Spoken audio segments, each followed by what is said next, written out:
Tertúlia. Meu boa tarde aí para todos e todas. Hoje é 11 de julho de 2011, segunda-feira. O verbete é o 1987, 4 páginas, 40 elogias e 16 máximas. Chama a atenção que o detalhismo tem 12 máximas. O tema é paraconscienciometria. Eu quero lembrar que o próprio título já é uma sesc pedal, tem 10 sílabas. Né? Agora, a especialidade é parapercepciologia. Definição. A paraconscienciometria é a percepção da consciência intro e extrafísica capaz de adentrar a intimidade do micro-universo de outra consciência ou consciex de imediato, sem contato e sem interlocução, auscultando a exata realidade intraconsciencial de outrem, ao modo de anamnese instantânea do perfil consciencial. O esquadrinhamento pensenosférico, a auscultação do holopensene da consciência sob análise. O holopensene extrafísico harmonizado da comunex predispondo às ocorrências da paraconscienciometria. A identificação instantânea do mater pensene. O retrato da pensenização usual. A busca da luz, da consciência lúcida na vigília física ordinária, do domínio das percepções avançadas da consciência. A primeira impressão fidedigna e conclusiva sobre outrem. A cosmovisão imediata sobre a realidade da consciência. O resumo rápido e eficiente da consciencialidade alheia. A paraperceptibilidade da sensibilidade impressiva de aproximação. A paraperceptibilidade pesquisística aperfeiçoada. Os paraolhos clínicos super especializados. O escrutínio holossomático detalhado. O acesso autorizado à holomemória alheia. Agora, nós temos aí, na caracterologia, lá dentro da divisão da argumentologia, 3 categorias ou modalidades para fenômenos menos incomuns do universo da paraconscienciometria. Na remissologia destacamos entre os 15 verbetes autolucidez parapsíquica, autoparapsiquismo avançado, fulguração parapsicosférica, interleitura parapsicosférica e parapsiquismo paraprosêmico. Frase enfática. O parafenômeno da paraconscienciometria ocorre de maneira instantânea, em nível generalizado e alto patamar de correção o tempo todo nas comunidades extrafísicas evoluídas. Você já participou de algum fenômeno paraconscienciométrico? De qual modalidade? Eu quero lembrar que a frase enfática tem uma sesc pedal, o que não é fácil. Tá? Agora, questionamento. Estou cursando o CIP na unidade de Belo Horizonte, vivenciando a técnica de mais um ano de vida intrafísica, estudando o manual da PROEX e outros livros. Ao ler o manual da TENEPS, fiquei com a pergunta entalada. Por que existe a premissa de fazer sexo diariamente para efetuar a TENEPS? Sou casado, mas nem todo dia tem desejo sexual. E quando estiver viajando? Olha, o problema é seu. Você tem que olhar o seguinte, a gente fala sobre o sexo diário para aquelas pessoas que são muito sexistas. E que, como é que ela vai desenvolver a TENEPS se ela não tiver atendido o processo sexual? A afetividade dela pode ser até boa, mas se a sexualidade estiver alterada, ela vai ficar assediada. Por isso que a gente tem a técnica do sexo diário para quem precisa. Agora, eu quero te dizer, não é fácil manter isso aí, devido à falta de conjugação vamos dizer, das atividades das pessoas, os horários que a pessoa tem. Porque para fazer sexo é necessário estar com predisposição física, de horário, ambiente, uma série de condições. Então aí o problema, a gente fala isso, é para dirimir as dúvidas daquela pessoa que é muito sexista. Agora, outro, no caso de um relacionamento em que a parceira tem um enorme apego emocional, parecendo ser fruto de um assédio, como o parceiro pode atuar para acabar com esse problema? A primeira coisa seria bom você trabalhar com o estado vibracional e depois o arco voltaico crânio chakral. E limpar esse ambiente aí. Deve ter boi na linha nessa história. Boi na linha que eu falo, quer dizer, deve ter um pequeno assédiozinho, alguma coisa assim. Outro, há alguns anos, durante uma consulta médica, fiz a ausculta com acesso à holomemória alheia da paciente, que deixou a ambos boquiabertos no episódio rádio extrapolacionismo na minha prática profissional. Nunca havia visto a paciente antes e nem houve nova consulta com ela após esse fato. Como posso repetir esse parafato de modo cosmoético, assistencial, em alto nível no meu dia a dia como médico, sendo algo rotineiro e não um extrapolacionismo? Foi um parafato com interferência de amparador de função? Não há dúvida que foi. E outra coisa, às vezes o amparador é da pessoa, não foi o seu. Foi o da pessoa que permitiu isso através daquele que está te ajudando. Houve um entrosamento para ver o extrapolacionismo.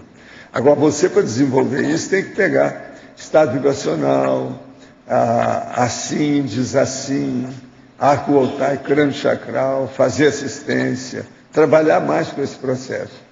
E outra coisa, caminhar para a mega euforização. Isso pode ajudar demais, de uma hora para outra. Você pode, vamos dizer, alcançar um jumping. Você dá um salto dentro do seu processo de desenvolvimento parapsíquico.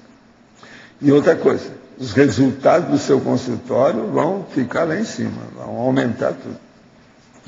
Mas agora, é difícil juntar a medicina tradicional com os nossos processos da consciencioterapia.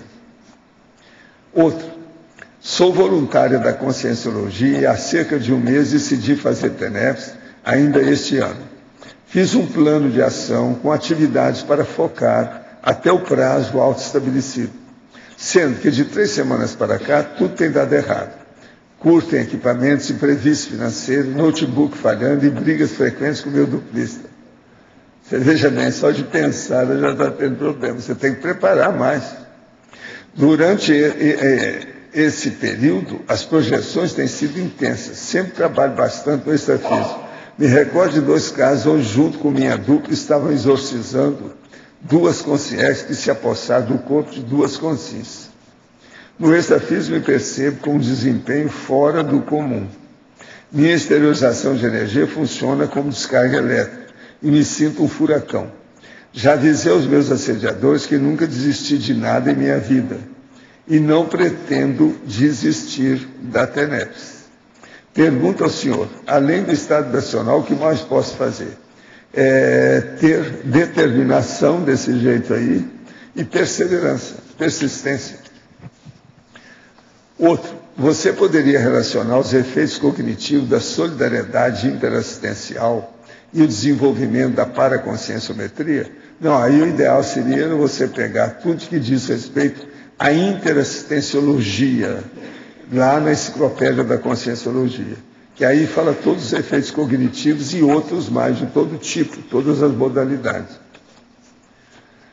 Outro, ter olhos clínicos na prática diária da área da saúde se aprende com muito esforço e prática constante. Mas como fazer para otimizar os para-olhos clínicos super especializados? 4ª linha da parafatologia. Poderia explicar melhor esse item da parafatologia, bem como a consulta remota parapsicoteca, 6ª linha da parafatologia? O problema todo é o seguinte, aí é a pessoa trabalhar com o processo da clarividência. O primeiro passo para se alcançar isso é fazer, por exemplo, 10 acoplamentários, o curso, para a pessoa começar a funcionar. Isso aí ajuda. Tem muita gente só através do acoplamentário que desenvolveu muita coisa. Agora, gente, eu queria falar para vocês que eu tenho aqui, que eu acabei de ganhar, da Cíntia, minha amiga Cíntia, que é de Uberaba, que está aí. É aquela menina bonita que está ali, ó. Agora, o que se passa? Ela trouxe para mim aqui Platão e a Imortalidade, Mito e Argumentação no Fédon. Isso foi escrito por Rubens Garcia Nunes Sobrinho e publicado, é a turma lá da EDUFO, que é a Universidade de Uberlândia, em Minas Gerais, da perto de Uberaba. Então eu quero ver que eu não conheço o livro dele. O Fédon eu conheço. Eu até já falei do Fédon aqui há muitos anos. Nós andamos estudando as coisas do Platão, com o negócio todo. De modo que eu vou ver com amor e carinho o livro aí que a Cíntia trouxe, do Rubens. A gente vê o que a gente faz, que é meu povo lá de Minas Gerais. Né? Vamos ver. Agora aqui, ó, eu tenho 2 volumes disso aqui. Encyclopedia of Consciousness. A Enciclopédia da Consciência. Os livros são pesadíssimos. É só papel de alto nível, tipo cocheu, troço grandão. Tem muita análise, mas agora tudo é da eletronáutica. É a turma da eletronáutica, mas fala aí dos fenômenos de experiência da quase morte, experiência fora do corpo, etc. Tal. O livro é extremamente rico na apresentação e no que fizeram. Agora, tem vários desses conhecidos nossos, sabe? Ele é um dos primeiros, tem vários desses. Mas é muito interessante. De qualquer maneira, já é uma vitória. Pelo seguinte, já estão falando em consciência na universidade, isso é o máximo. Agora, gente, eu queria mostrar para vocês que acabou de sair, já está na epígrafe, essa é a 3ª edição do Manual da TENEPS. Outra coisa, tem na epígrafe a 3ª edição, estão vendendo por R$24, e quem quiser pode fazer o download gratuito, www.editares.org, de modo que ninguém pode reclamar. Nós estamos fazendo agora a assistência da TENEPS diretamente com o livro, né? Tendo download, de modo que está aí. Como agora, no dia 22, nós vamos falar aí sobre os intermissivistas, vai ser bom. E no fim do ano também eu vou tornar a voltar nessas coisas para falar sobre TENEPS. De modo que está aí. 3ª edição. É uma porta que está saindo luz lá de dentro. Isso é o Rodrigo Guedes que fez. Ele que fez. Né? Professor Paulo. Vamos ver como é que nós ficamos. Aqui. A página 2 da Parapatologia, a primeira linha, o segundo item. O acesso autorizado à holomemória layer. Isso aí está onde mesmo, hein? A primeira linha. O acesso autorizado à holomemória layer. Eu falei aqui esses dias sobre isso, que eu estou fazendo até um verbete sobre esse assunto. Isso. É por aí. Eu vou trazer o verbete em qualquer hora. É justamente isso. Eu falei independente desse verbete, eu nem sabia. Da efeitologia, o segundo item, o efeito dos dicionários paracerebrais do amparador na comunicação com os amparandos. Pois é. O caso é o seguinte, quanto mais conhecimento você tem na sua cachola, quer dizer, na cabeça, com os dicionários cerebrais, maior a possibilidade você tem de rapport, de afinidade, de interatividade com o amparador. Entende? Isso também amplia o processo. Então, há um nivelamento por alto, por cima, acima, mais alto. E isso aí melhora o processo. Porque quanto mais parapsiquismo tenha, mais intelectualidade, mais racionalidade lógica vai ter.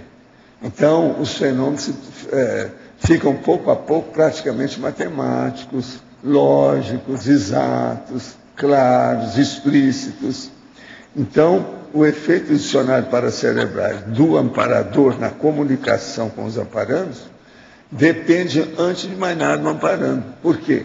Se a pessoa consciente tem um bom cérebro com grandes dicionários cerebrais, ela vai ter que ter um amparador do mesmo nível.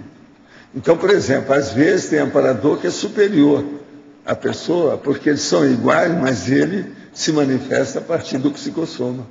Então ele tem mais jogo de cintura por recuperar maior número de cons magnus. Então aí, quanto mais a pessoa souber estudar, ler, pesquisar, melhor para tudo. No laboratório da TENEPS, né? Não, isso aí afeta tudo que a pessoa faz. Sim, mas se aprofunda mais. Aprofunda mais. Professor, é na linha da Cristina que ela falou. Na página 2, na sinergismologia, lá na 4ª linha o senhor fala do sinergismo do mais transcendente, paracérebro dicionarizado, cérebro dicionarizado. O senhor pode diferenciar mais, assim, especificamente, a diferença do paracérebro para o cérebro dicionarizado? O paracérebro ele está com todas as possibilidades de recuperação dos cons da consciência. Já o cérebro não. Ele tem uma parte só que recuperou. Então os cons, que são as unidades de lucidez, são em menor número. Então a qualidade é menor. Não, isso aí eu vou... É para entregar para o César. Olha lá, ele está lá em cima. Pode levar para ele, faz favor. É para ele. Só estava urubu servando ali. Mas assim, é o tipo de informação, o que tem exatamente? O que diferenciar o tipo de informação, o tipo de... É tudo, né? De data. Se o seu dicionário é maior, tudo quanto é informação, ela aumenta. Agora, pensa só na dinamização da cosmovisão da consciex perante a consciência. É um absurdo. Ninguém sabe aonde vai. E aí depende da pessoa, né? O nível, o gabarito dela. Porque, por exemplo, se eu sou uma consim, brasileiro, falo português, é minha língua mãe. Monoglota. Monoglota, eu sou monoglota. E eu tenho... enfim, burraldo. Tá certo. E eu tenho, por exemplo... Interiorota. O que mais? Eu tenho o sinonímico ligado ao léxico, ao português, diretamente. Certo. Tá? O meu paracérebro, pela minha holobiografia... Você tem aí mais 19 línguas que você pode saber com muita facilidade, que são neolatinas derivadas do latim igual ao português. Então você pode ampliar isso tudo do ponto de vista do poliglotismo. Entendi. Mas o que eu queria saber, por exemplo, em questão do paracérebro, da informação que retida nele ali, na minha paragenética, qual é, vamos dizer assim, a amplitude, já que eu tenho esse restringimento de língua hoje em dia, né, por exemplo. Então, qual é a diferenciação dele, justamente, de eu poder usar, na minha genética atual, na minha biologia atual, poder usar o meu paracérebro? Quanto mais você expandir essa cognição, mais você vai captar as ideias da cognição do amparador. Pensa por aí que as coisas melhoram. Agora, outra coisa, você saber um idioma é muito pouco. Eu, por exemplo, eu fiz lá o Projeciologia e estudei livros para fazer a bibliografia de 35 países. Na verdade, eram mais ou menos 37 no fim. E tinha 20 idiomas. Então eu fui falar que tinha 20 idiomas que eu mexi, o povo ficou, isso não é nada. É isso que eu estava falando aí para você. Eu coloquei até já um verbete lá do dicionário explicando isso. E dou uma relação das neolatinas, que a pessoa, que você saiba só o seu português. Se você for ler a parte gráfica de 19 idiomas neolatinos, se você tiver um pouco mais, nasceu em Minas Gerais, é desconfiado e tem uma certa percussiência, você vai entender a maioria do que está escrito. A leitura daquela língua que você nunca ouviu falar, que você nunca viu a primeira vez, você já vai saber que é neolatinas, que é derivado do latim. Tem 19 línguas dessas que eu sou capaz de falar para você, qualquer coisa que você me der, em matéria de coisa escrita. Só aí eu vou dizer que eu sei 20 línguas de cara. E o resto? Só neolatinas.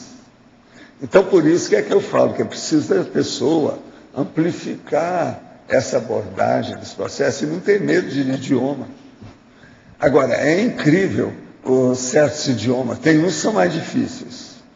Algumas lá do interior da França são mais complicadinhas nas neolatinas. Tem umas 2 ou 3. Mas tem aí umas 15, 17, depende da pessoa, que você vai entender. Por quê? Eles apenas mudaram as palavras um pouco lá para fazer o negócio, que é os dialetos que eles andaram criando, fizeram um idioma. Então, quando você sabe, o português é muito rico. Se você conhece muito o português, você engole o resto das neolatinas, mas em alto nível. É fora de séries. Agora, o que é engraçado é isso, é só fazer experiência. Pega os livros desses idiomas e veja como é que é. Não, isso aqui eu entendo, eu sei o que ele está falando. Então, se você começa pela leitura, já é uma grande coisa. A última coisa que a gente domina numa língua é a conversação. E escutar, por exemplo, a pessoa falar pelo telefone, ou uma pessoa que está com diálogo num filme, na televisão, no cinema. Isso é o mais difícil. Mas, por exemplo, se você já interpreta o grafismo, a língua gráfica, entende? Não é a ágrafa, mas a grafa mesmo, a gráfica, já é um meio caminho andado, fora de série. Pensa nisso, que é importante, para não ficar só no idioma. Não, eu falo inglês também, mas ainda é muito pouco também, acho muito ralo ainda. Agora, falar nessa história em matéria de intelectualidade é bom para quem vai exercer o processo, vai viajar, vai morar em outro lugar, vai ter que expor o processo naquele idioma. Mas nós não precisamos de falar 20 línguas neolatinas para dominar o processo. Se você já souber ler, já é uma grande coisa. Se você souber começar a ler, você já pode fazer tradução, que é uma coisa já lá na frente. Então, com o tempo, você começando a dominar 2, 3 idiomas, você engole mais uma porção. Aquilo abarca uma série deles. Então, pensa nisso, que é importante. Professor Valdo, Rosa aqui. Sim. Eu queria, dentro desse mesmo sinergismo, colocar para o senhor como seria, numa abrangência parafisiológica, né, essa suplência do paracérebro ao cérebro em questões de transtorno de linguagem. Por exemplo, o cérebro está com deficiência, mas há estímulo... estímulo, é um processo da genética que mexe com o cérebro. Isso aí é a pessoa que está alterada.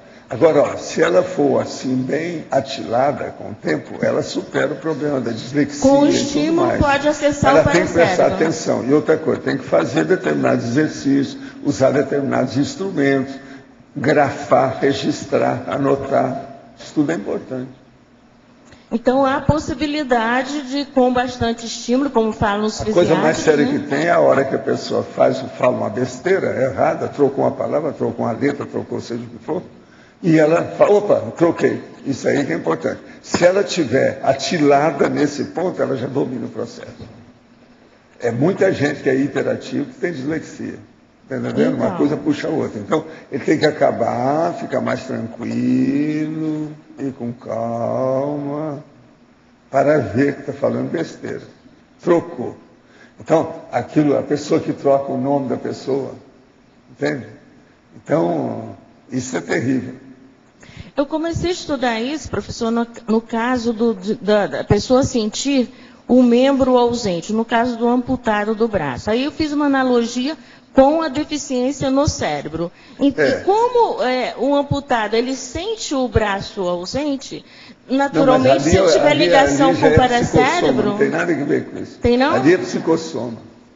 Aquilo ali é reflexo. Não, isso é uma analogia, mas aí se existe isso a nível de psicossoma, vai existir muito além em mental soma. É lógico. Mas é isso que é, mas não é a mesma coisa.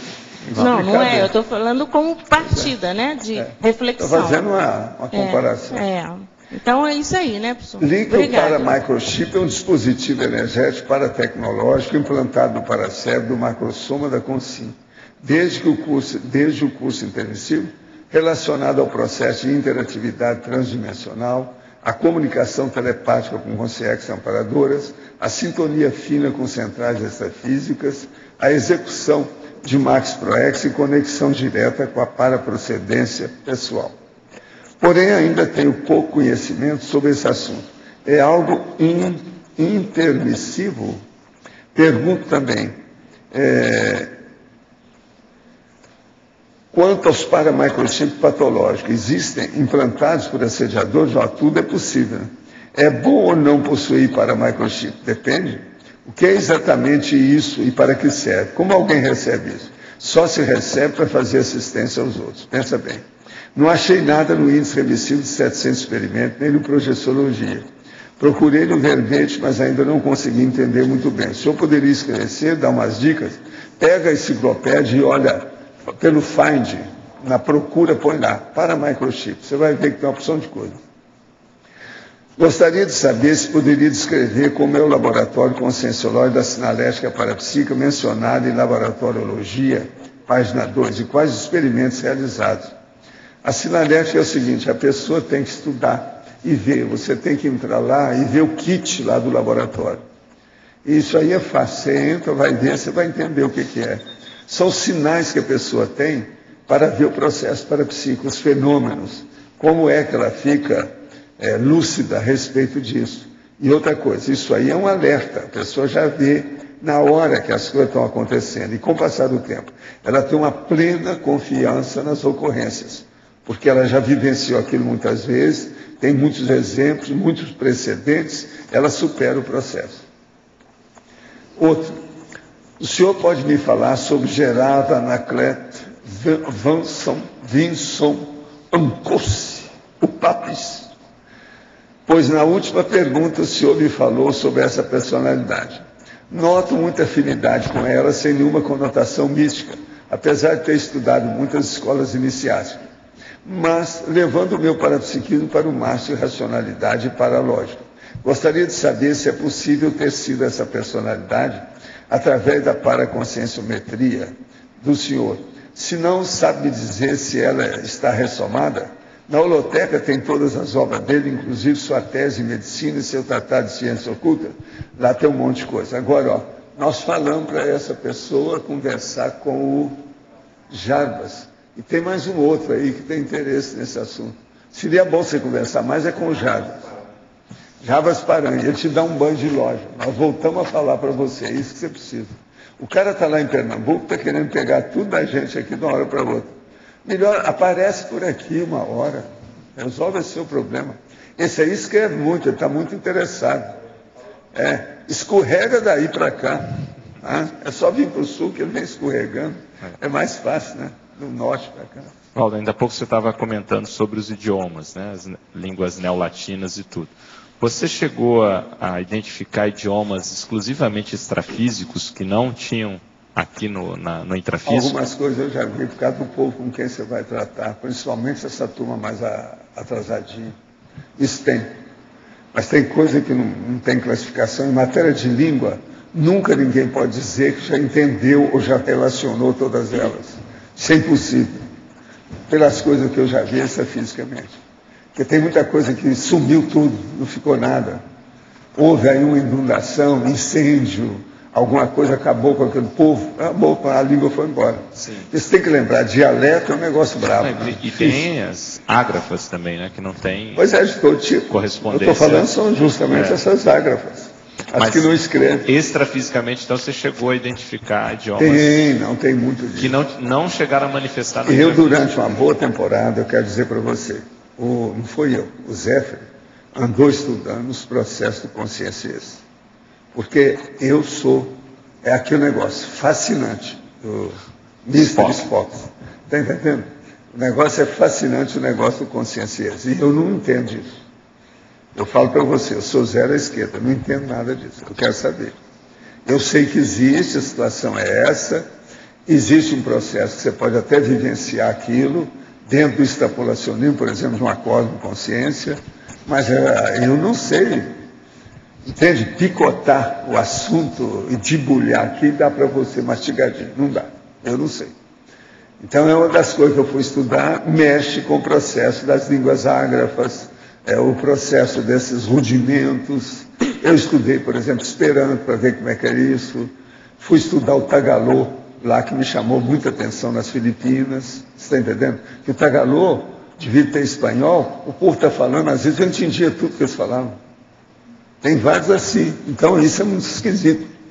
Tem uma série de... Então, se tem língua neolatina, para gente que tem a língua materna, essa língua, claro, vamos dizer, a natural, de berço, que é o português, Para nós é fácil, ainda mais para mim, que vivo estudando a língua a vida inteira, todo dia. Agora, esses idiomas... Agora, eu fiz um verbetezinho pequenininho para colocar no dicionário, fazendo a listagem dos idiomas. Da pessoa ler. Eu posso trazer isso aqui uma hora, se você quiser. Agora, Valdo... Isso tudo é coisa que eu vou colocar lá. Enxerto.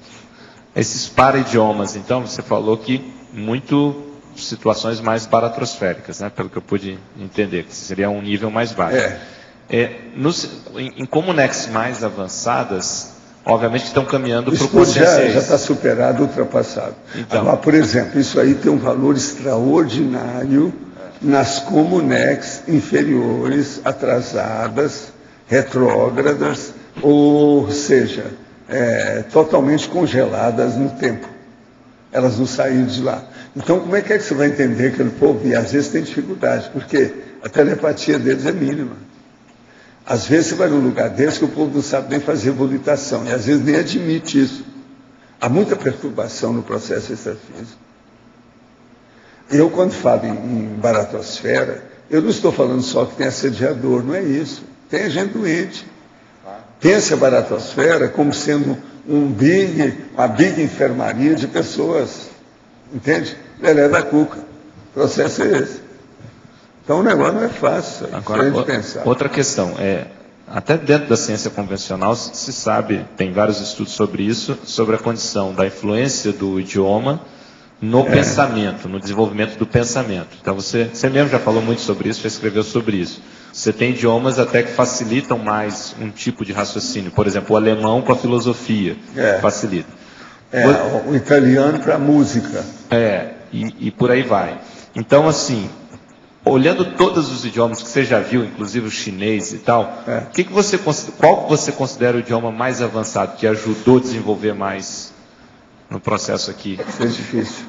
É difícil. Os processos, por exemplo, lá dos ideogramas chineses, etc., aquilo ali é uma coisa muito séria.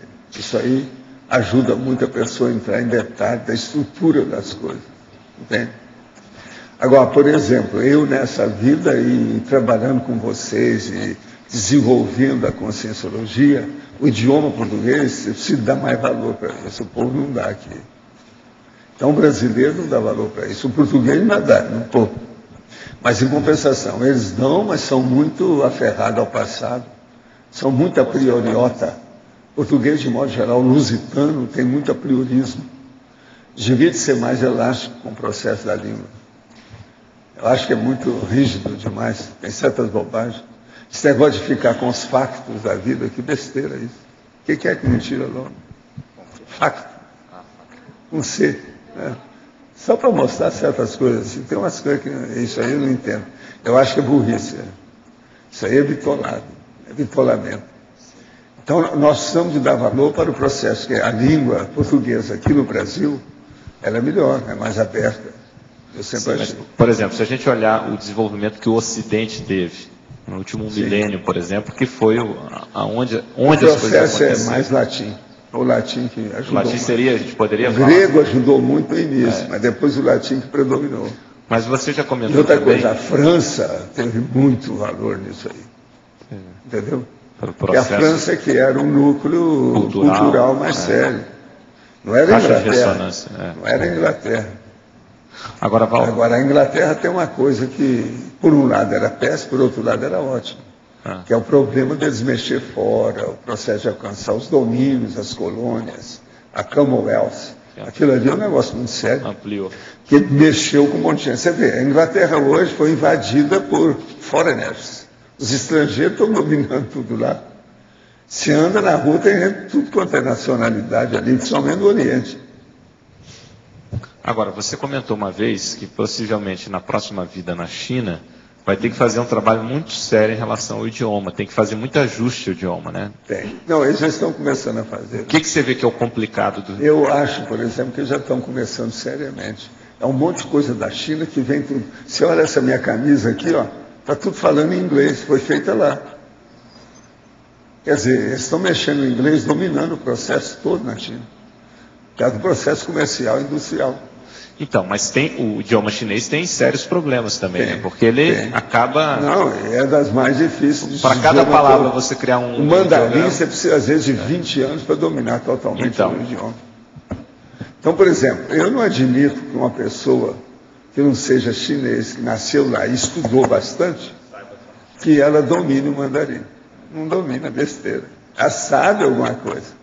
Vamos dizer, talvez vai dominar 70%, mas não passa disso. 2/3. Muito difícil. Para ver o problema todo, com todas as nuances, malemolências, etc., tal, do idioma, né? É difícil. Agora, o que eu vejo é o seguinte: a pessoa não deve desprezar a sua língua materna. Isso é um princípio. Entendeu? Isso é um princípio. Porque aí ela já tem muita coisa a favor dela. Entendeu? É a vantagem. Ela tem que tirar a vantagem, o proveito, o valor disso. Esse corpo que a pessoa tem foi adaptado àquele idioma. Agora, Valdo, só aproveitando, eu queria fazer a pergunta referente à página 2, na sinergismologia, na terceira linha, que é o segundo item aqui, ó, sinergismo cognitivo do agrupamento dos termos correlatos. Você poderia ampliar isso?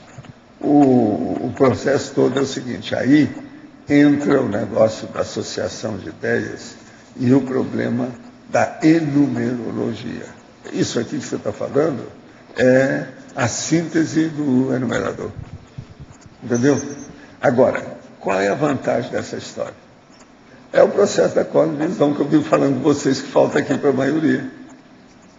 Se a pessoa entrar nisso, o sinergismo cognitivo, quer dizer, de conhecimento. Sinergismo é a potencialização de uma coisa com a outra. Agora, do agrupamento, quer dizer, a junção, você fazer a convergência de termos que têm a correlação. Como é que eu chamo isso? Tem um nome que eu dou. Aproximação simples. Aproximação simples. Outra coisa, já escrevi, fiz até capítulo que o povo achou ruim. Como é que você deixa esses 2 capítulos aqui? Não entendo.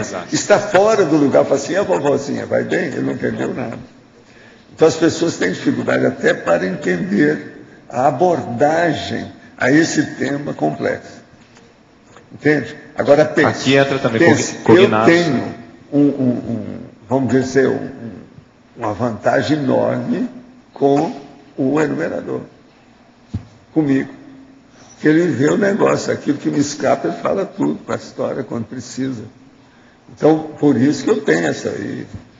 Me perguntaram quantos neologismos eu tinha. Eu falei, não, parece que você passou de 5.000 aí na história. Eu disse, mas isso é fichinha.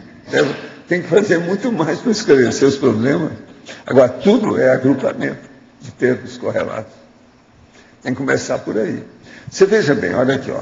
Esse verbete de indivíduo, ele já ter uma sesquipedal no título, e ele tem a sesquipedal na frase enfática, isso é fora de série. Você não vai achar isso em qualquer lugar. E outra coisa, eu desafio vocês a ver que não tem a lógica. Se não tiver lógica, vamos brigar. Manda os cachorros em cima de mim. Você vai ver que tem. Agora, o que se passa? Devido ao processo de falar nisso, o João mesmo fez o levantamento, tem 28 sesquipedais. A maioria são para conscienciometria, que é essa palavra. Precisa de ver quantas vezes ela repete. Deve ser mais ou menos umas 20 vezes. Então, isso aí já traz uma série de conotações e correlações com o problema. Entende? Aqui, por exemplo, ó, junto com isso, tem 4 algarismos e tem 4 siglas só, mais nada. E ele não achou nada sério até o momento lá, para fazer revisão no verbete dessas 4 páginas. Outra coisa, ele não achou também nenhum objeto. Mas aqui tem uma série de coisas que chamam atenção. Se você for prestar atenção, tem muita coisa. Vale a pena ver. Agora, Valdo, então, sim, chega um ponto que a unidade de ideia da pessoa já é plural, né? Ela já sempre já vê no conjunto, né? E não tem jeito. Isso é praticamente inevitável. Quer dizer, a unidade dela já é o sinergismo cognitivo. Ela já... Agora, João, na questão de siglas são 5, sabe? Só? Eu pensei que fosse até mais. Agora, ó, na questão eu fiz a revisão aqui das siglas, são 5, não são 4. Agora, o problema todo é o seguinte, eu estou olhando esses detalhes bobinhos aqui, superficiais, assim, todo dia com ele, que eu depois vou fazer uma revisão nessa história e também vou ver o que é que bate mais. Eu quero aprender eu mesmo, saber, por exemplo, que tipo de céspedais que nós usamos mais inevitavelmente. Eu ainda não sei. Com isso eu vou saber daqui a pouco. Eu já estou lá com um monte dos verbetes que nós falamos, porque eu guardo tudo isso aqui arrumado, ó. Tudo bem anotado. Então daqui a pouco eu vou ter uma ideia fora de série disso aqui, para a gente ter uma noção. Agora, as céspedais é muito importante, porque ela é uma frase feita. Entende? Sem falar que é frase, ela é uma sentença. Então, por exemplo, aqui, ó, para conscienciometria. Tem o para, que é o processo extrafísico. A consciência, que é o consciencio. E tem a metria, que é a medida, que é a unidade. Então, veja, é a unidade da consciência extrafísica se manifestando. 3 ideias em 1, né? Pois é, 3 ideias em 1. Então, são 3 palavras numa só. Então, a maioria das céspedais, elas são, no mínimo, um megapensente de vocabulário. Agora, se a pessoa entender por aí, ela vai dar valor para isso.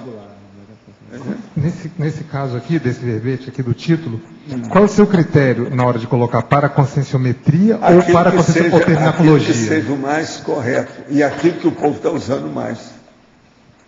A turma mesmo começou a usar mais isso aí do jeito que está aí. É o usual, né? Agora ainda tem ainda o processo do metrologia, que tem isso aí. Aqui, ó, para conscienciometologia, está na sinonimologia. Isso aí a turma está usando mais, é esse aí hoje. Ela gosta mais do método. Mas tem um monte de coisa. Para você colocar essa raiz lá dentro, ou qualquer coisa, tem um centro, tem uma série disso. Eu tenho estudado isso muito ainda, mas ainda preciso chegar lá mais. Agora, eu faço as coisas, depois eu vou estudar. Porque às vezes ampliam o próprio campo para mim. Eu tenho que estar examinando. Professor Valdo, na página 4, na caracterologia, o senhor coloca que para o evoluciólogo, essa característica ela é, vamos dizer assim, o dia a dia do evoluciólogo ali. Ele, de certa forma, faz a paraconscienciometria a todo momento. Ao se aproximar, saber corretamente a realidade íntima da pessoa.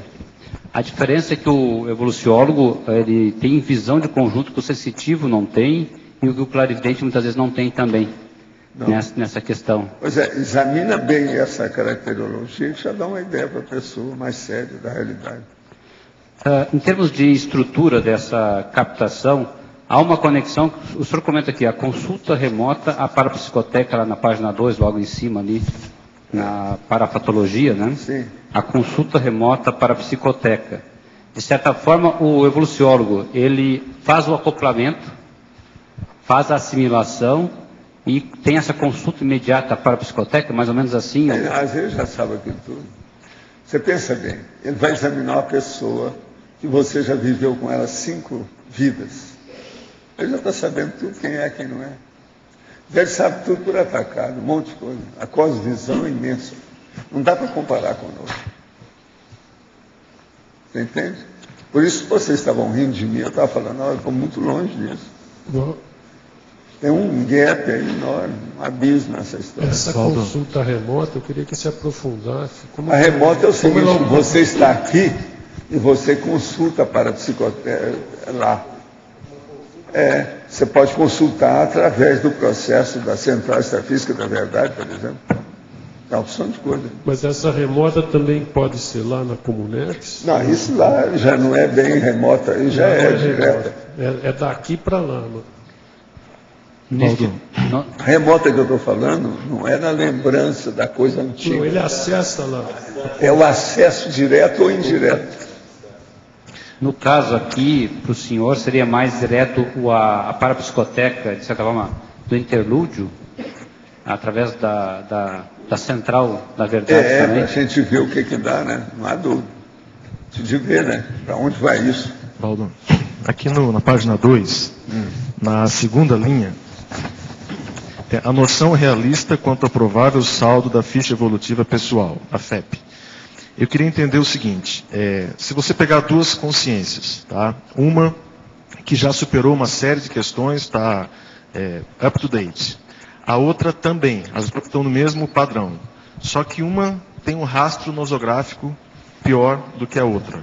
Tá? Então, essa consciência que está com esse rastro, e que está mais lúcida, que, enfim, está no caminho, que sinais, o que acontece, que ela tem que prestar atenção quando a FEP dela começa, de fato, a limpá-la, a mudar? Para observar tudo que seja novo, né? Está melhorando a vida dela. Por exemplo, às vezes acontece um fato que vai melhorar um atributo consciencial dela, mental dela. Então, por exemplo, ela vai ver que ela começou a lembrar de determinadas coisas com muita nitidez, sendo que aquilo não é normal nela. E numa época que já passou muito tempo, por que ela lembrou daquilo? Então, às vezes, vem aquilo que não é lápis, nem caneta. Não é um lapso, entendeu? Mas é um negócio que fica nítido ali, ó, bem diferente, que se destaca. Pode ser, por exemplo, fenômeno amadurecimento? Não, a maioria tem fenômeno nisso. Não, digo assim. Se você considerar que tudo que mexe com o processo da consciência é fenomênico, a maioria aí é parafenomênico. Tá. Então, isso foi mais ou menos o caso que você colocou em relação ao transmentor, né? Você tem que notar o seguinte, eu faço já algumas coisas que ele faz. Só que tem que eu sou jejuno. Ele é traquejado, experiente, já domina o processo. Ele é profissional, eu não. Eu sou estudante da primeira carteira do primeiro ano da primária. Sei. Não sei. Aí tudo é um processo semântico. Não adianta, por mais que você estique, eu não chego lá. Não adianta vir, não vem que não tem. Val, aqui na página 2, na numerologia, você coloca uma série, né, de questões ali. Temperamento. Apreensão imediata. Isso. Aí você fala do temperamento, tendências paragenéticas, multipotência primordial, até chegar ali na autocosmoética vivenciada, né? A gente poderia considerar esses dados da numerologia no sentido de um checklist de uma paranamnese? Até um certo ponto pode ajudar a pessoa a analisar o processo, do ponto de vista da exegética. Pode. De você pegar cada item desse e você... desmembrar, mas olha, a numerologia está cheia disso. Né? Se a pessoa pegar lá, ela quase sempre tem 7 páginas para poder desenvolver. E ali você até, com isso, você chegaria ali naquele crescendo para diagnóstico, para prognóstico, que também, você coloca. Também. Aqui, ó, está mais ou menos na ordem, porque você sabe, às vezes, por mais que você se esforce, você não consegue colocar as coisas certinho na mesma ordem. Porque às vezes um item mexe com o terceiro, mexe com o quinto, mexe com o sexto. Isso aí varia. Mas aqui está mais ou menos assim. Sempre a gente procura colocar dentro de uma ordem aceitável, com alguma lógica daquilo que se pode. Mas quando o assunto é muito complexo, entende? Sofisticado, ele exige, então, mais coisa. Só isso aí é pouco. A parapsicosfera vê-se como chuva minúscula de pontos de cores em todo o ambiente. A parapsicosfera. Se assim tem as cores ou a velocidade do movimento, padrões específicos pelos quais se possa deduzir estados pensando no ambiente, olha, esquece os processos de cores e, vamos dizer, tudo isso que movimenta com calma. Você tem que olhar pouco a pouco é o conjunto e criar padrões de intelecção, para você entender o que é a parapsicosfera. Com o passar do tempo, você sabe tudo, porque tem que ter também o problema do holossoma, a assimilação que você faz da pessoa na hora. Não é só um problema de imagem. Consigo ver o energossoma transparente, claro, das pessoas e uma impressão de energia que deixa se mover, também dos objetos. Isso já não pertenceria à aura? Sim, alguma coisinha, mas depende do que é. Se examinar muito, vai escapar, porque às vezes é processo de reflexo, é problema físico. Poucas vezes vejo cores na aura, algumas vezes o azul. Esse também significa algo em particular ou varia de pessoa a pessoa? Não. O problema é o seguinte, você está vendo uma pessoa. Ela, por exemplo, é loura e tem uma parede branca. Aí você olha para ela, quando ela começa a fazer assim, ó, em torno da cabeça. Aquilo não tem reflexo, não tem gente que tem reflexo humano, físico. Então você vai ver que você está vendo a psicosfera da pessoa. Aí já não se pode falar em aura. Aura geralmente só diz respeito em torno da cabeça da pessoa. A parapsicosfera que é um negócio grandão. Agora observa só isso, como é que fica. Agora, ó, cores, esse negócio todo, tudo isso é secundário. Que a gente pode mudar a cor à vontade, devido à influência da sugestão. Lavagem cerebral. Uma outra coisa, a partir do ser desperto, deve ser praticamente impossível um pré-serenão a heteroparapsicometria? Não. Praticamente impossível, eu não entendo. Quanto mais a pessoa entende, mais ela entende dela e dos outros, e mais ela pode, vamos dizer, até invadir o ambiente alheio. Isso aí não, é o contrário. Poderia diferenciar, agora, se você for olhar do ponto de vista de cosmoética, sim, a pessoa não vai bisbilhotar a vida ou entrar na privacidade dos outros à toa. Ela entra para assistir.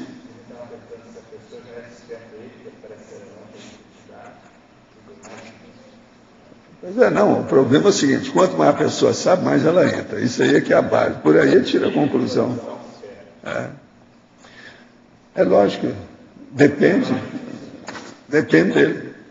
Poderia diferenciar a dupla evolutiva da dupla estacionária? E se tem mais na CCI, qual tipo de dupla? Tem mais é dupla evolutiva. Em Colegiologia, página 2, é citado o Colégio Invisível dos Pesquisadores da Cosmoconscienciologia e dos Evoluciólogos. A partir disso, qual a relação entre o fenômeno da cosmoconsciência e a paraconscienciometria? A cosmoconsciência é como se fosse a cosmovisão máxima da pessoa. A mundividência maior, mega. Somente a partir do patamar evolutivo do evoluciólogo é que se consegue realizar a paraconscienciometria com os pés nas costas. Tudo indica que sim. Eu não consigo, não. Estou estudando o idioma espanhol, pois tenho a meta de fazer itinerância internacional. O que o senhor me diz a respeito do Esperanto? Não, esqueça o Esperanto, que é besteira. Domine o espanhol bem, que você vai ajudar. A intenção do inventor foi boa? Sim. Agora, de intenção e boa vontade, o cemitério está cheio de gente que morreu prematuramente. Mas ele trabalhou bem. O Chamenhoff. O senhor falou que a pessoa não deve desprezar o seu idioma materno. Como isso se aplica quando a pessoa mora em outro país com um idioma diferente? O problema é o seguinte, se você vai trabalhar naquele idioma diferente, é uma coisa. Mas se você puder trabalhar no seu e passar para aquele idioma, você age mais rápido e melhor e com maior exatidão. Como se aplica essa ideia nas GESCONs? É assim, ela deveria manter o idioma materno? Yes.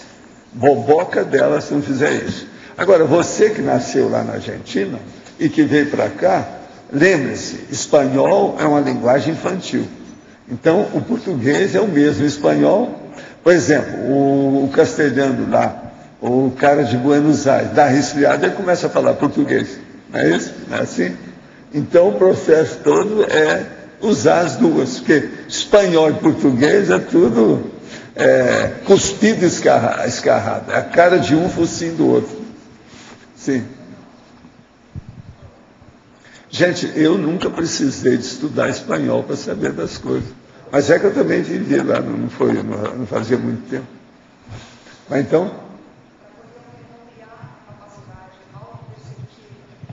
Você perceber melhor, né?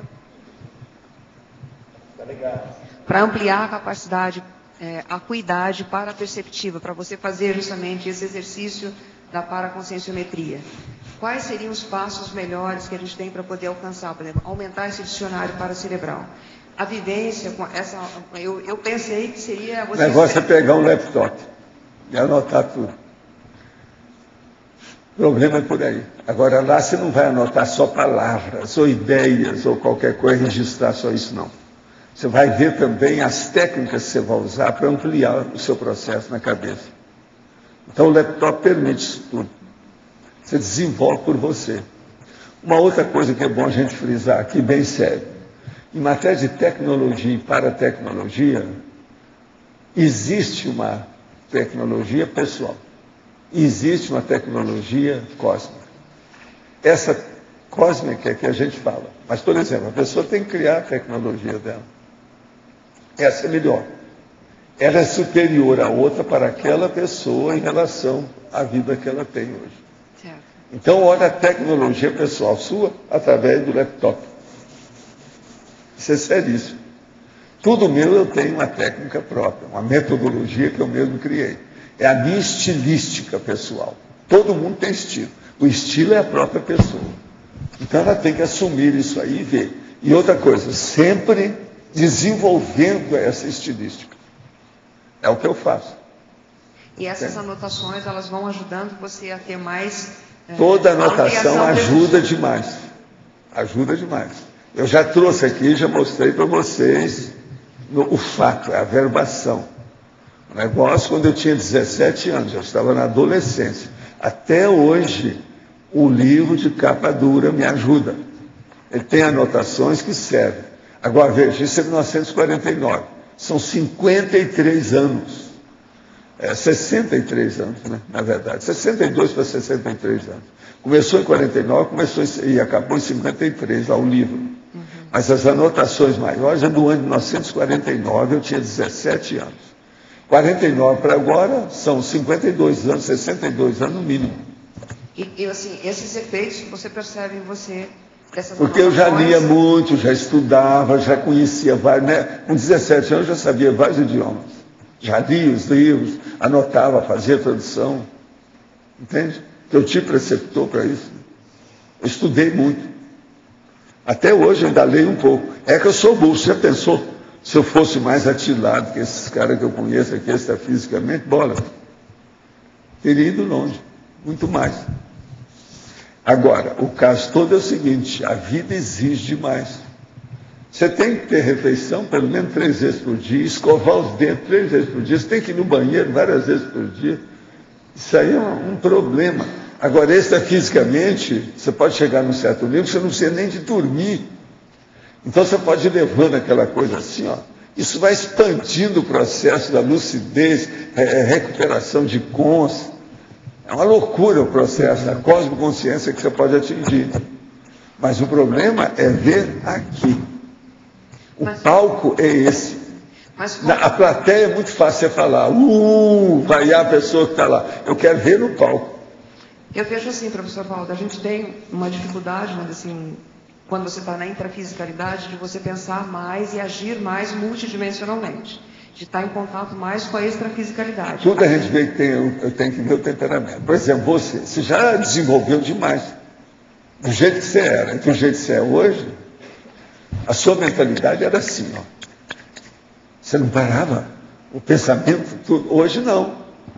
Você já fala já condicionada, já está sabendo as coisas, como é que são. A sua taquirritmia era patológica. Hoje não é mais. Pensa bem nisso. O que você fez? Observa o que você fez. Olha as técnicas que você não está usando. Fora remédio, dieta, exercício, tudo esses anos todos. Para chegar nisso. Esse é o caminho. Todo mundo é assim. Então é muito importante ver o temperamento da pessoa. No temperamento você vai ver o Mater Pensene, entende? Vamos dizer assim, qual é também o megatrafor da pessoa. Tudo isso é importante. Outra coisa, qual é o mega fenômeno parapsíquico dela? O mega parafenômeno pessoal. Alto para mega fenômeno. Isso aí é que é a coisa séria. Entende? Voltando a essa consulta remota para a psicoteca, eu queria saber, você deve acessar isso, né? Essa consulta. Não, eu andei estudando isso muito lá. Então eu sei como é que o negócio funciona. Daqui para lá você Agora, acessa. a hora que você começa a desdobrar os pensamentos daquilo que você viu e começar a aplicar no povo com quem você convive, aquilo acaba fixando certas coisas na memória sua. Mesmo a memória mais remota. ou aquela da intermissão. Isso tudo aflora depois aqui.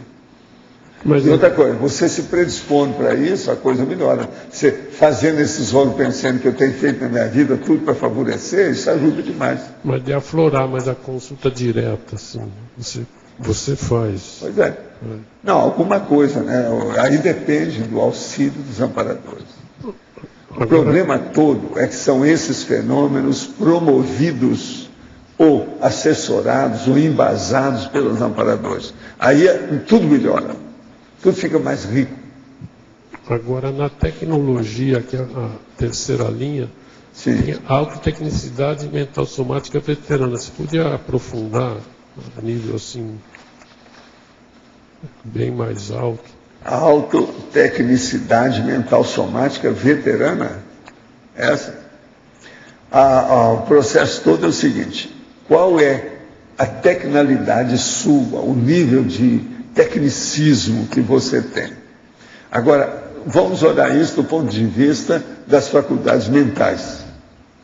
E aquilo que você já trouxe com você, por exemplo, as ideias inatas, aquilo que vem desde a sua infância, aquilo que você aplica depois disso, como é que é? É essa autotecnicidade mental somática veterana. Agora, é lógico que isso aí ajuda demais para você fazer qualquer conscienciometria, auscultar você, auscultar os outros, auscultar o ambiente.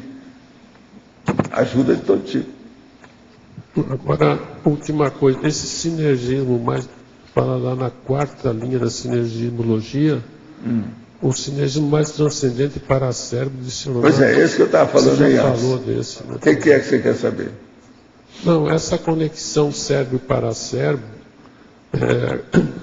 quanto ao dicionário, se tem o amparador, ele transmite para o amparando.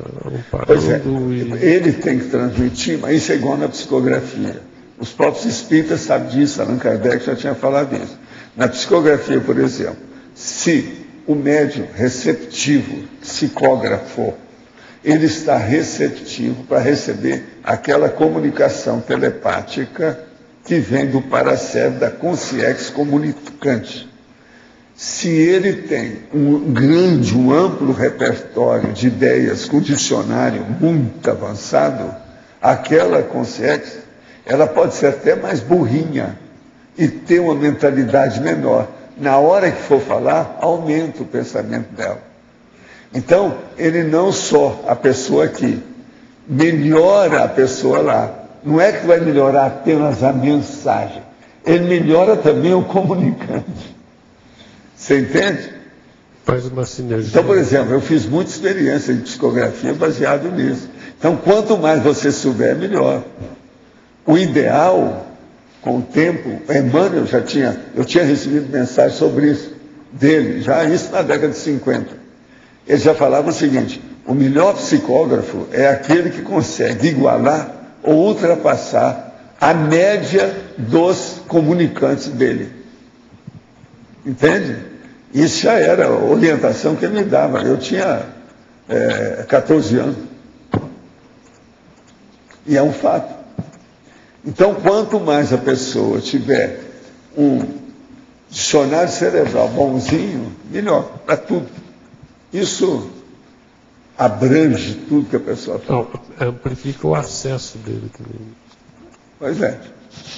Aí agora depende, né, do desenvolvimento da pessoa, a elasticidade mental da pessoa, se ela é tranquila, se ela é disponível, se ela sabe fazer a passividade ativa das energias, se ela sabe fazer o relax muscular progressivo, e aí vem as técnicas todas. Agora, por exemplo, o Arigó tinha uma limitação ali, e ele recebeu o Dr. Fritz, que me parecia um cara, eu acho que devia ser, né, mais avançado com ele nesse sentido, intelectual. O que na prática favoreceu a intelectualidade do Arigó, por exemplo? Afinidade com o Dr. Fritz, que é a coisa mais séria que tem, o problema do parapsiquismo dele mais avançado, que é a média, e o terceiro, ele foi endereçado, encaminhado para trabalhar com remédio. Isso tudo ajudou. Ele sabia mexer com alguma coisa de farmácia, São 3 coisas aí seríssimas. Isso aí predispôs o processo. Agora, não ajudou o problema dele ser afobadão, entende? Ser dispersivo. Aquele negócio dele de triscar, aquele negócio todo que chamaram, puseram até o apelido dele de Arigó, porque... Agora você veja, a maioria dos médicos são assim, não me chamar de Brazilian Crazy, é a mesma coisa do Arigó. Entendeu? O Arigó é isso.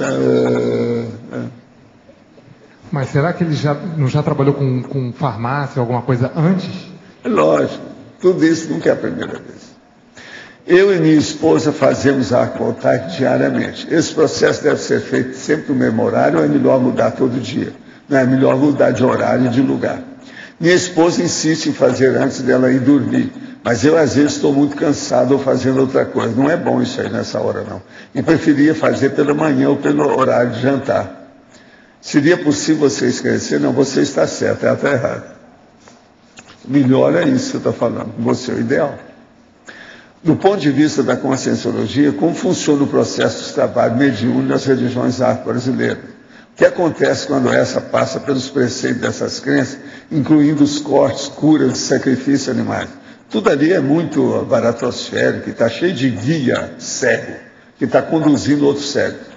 Há consciências que ainda ressonam com tarefas ligadas a esse costume? Não. Tudo que vem é baratosférico. Visto que são considerados atrasados até mesmo por alguns adeptos? Pois é. Tudo é atrasado mesmo, não tem jeito. Não adianta querer dourar a pílula aí, não. Não resolve. Encontro linguagens diferentes no extrafísico? Sim. Não compreendi bem o que foi falado. São sempre de baratosfera? Não, depende. Vem um cara extraterrestre, ele vai falar outras coisas. Agora, depende da telepatia, né? Recordo algumas vezes ao levantar-me que no extrafísico repito várias vezes uma palavra para não esquecer. E ao acordar, uma série de números. Mas são palavras inteligíveis, pelo menos no soma. Olha, é muito difícil guardar palavras e algarismos que a gente vê extrafisicamente. Isso é das coisas mais difíceis que tem que treinar. No livro Deus é um delírio de Richard Dawkins, no capítulo 5º, ele diz o seguinte sobre religião. O comportamento religioso pode ser um subproduto indesejado e infeliz de uma propensão psicológica subliminar que em outra circunstância é ou foi um dia útil.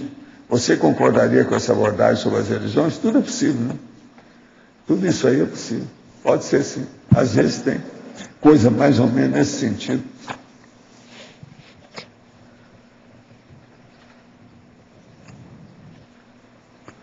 Aqui é só um que você viu, ô João? É só um? É. Eu já anotei. Obrigado. Valeu. Professor.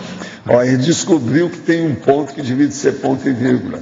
Está na interdisciplinologia, a parafenomenologia. Está um ponto, aí é ponto e vírgula. Valdo. Sim. Ali na última página, caracterologia, o clarividente. O que você quer?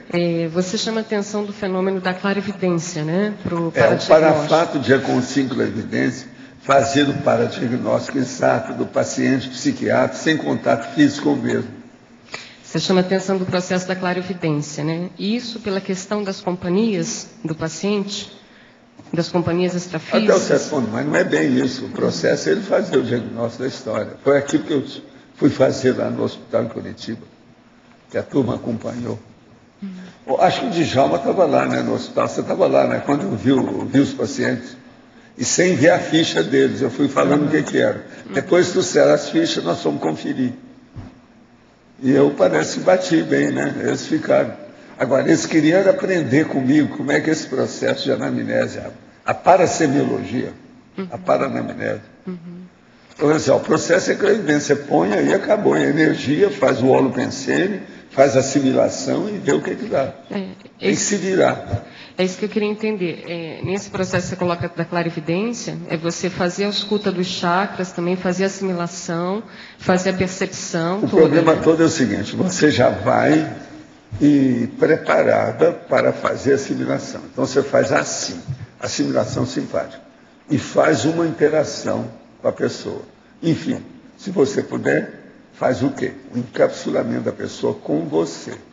Então, a galinha com o pintinho, a gatinha com o gatinho. Você está entendendo? Então, ali está.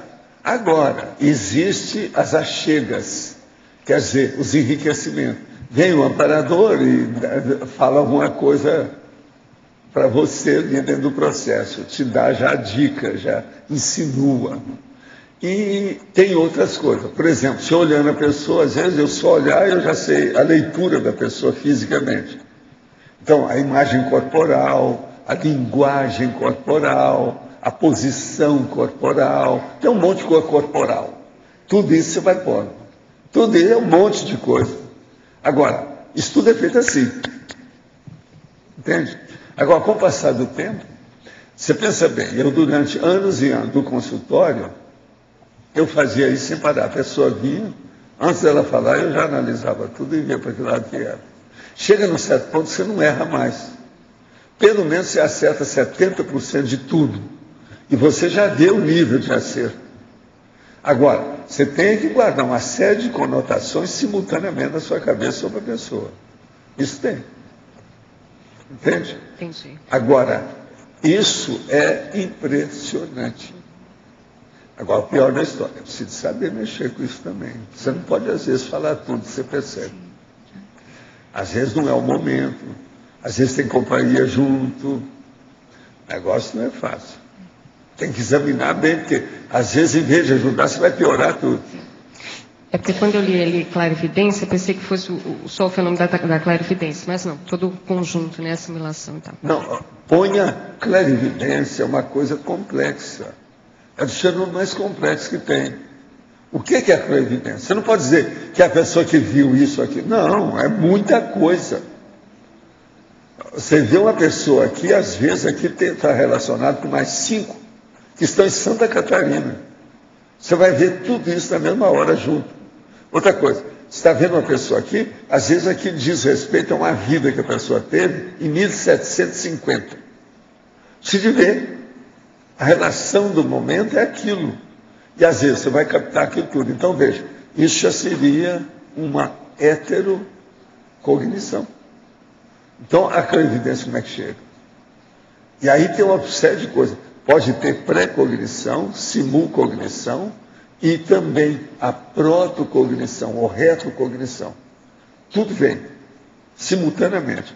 Então você pensa, você coloca 10 coisas, 10 nuances diferentes no mesmo fenômeno da clarividência. É terrível isso. Agora, quanto mais vivência a pessoa tem, melhor. Mas o que você queria? Aquela questão que você até comentou com a Cristina Nievas, na página 2 da parafatologia, o acesso autorizado à holomemória alheia. Essa autorização é feita pelos amparadores, é isso? Quem que dá essa autorização ao acesso à holomemória? É mais a sua cosmoética. É mais você mesma. Eu vou ter uma intenção favorável para ajudar essa pessoa? Não. Qual a minha intenção disso? Isso, então, é que vai dar uma autorização límpida, que não vai criar nenhuma rebarba, ou um retorno negativo, um revertério, não vai ter nada. A gente não pode estar entrando sem mais elemento para bisbilhotar a vida dos outros. Isso eu entendo. Agora, por exemplo, chega num certo ponto, você vê que a pessoa está com muita necessidade, mesmo que ela tenha mega assediador, você pode entrar naquilo, mas agora você tem que sustentar a situação.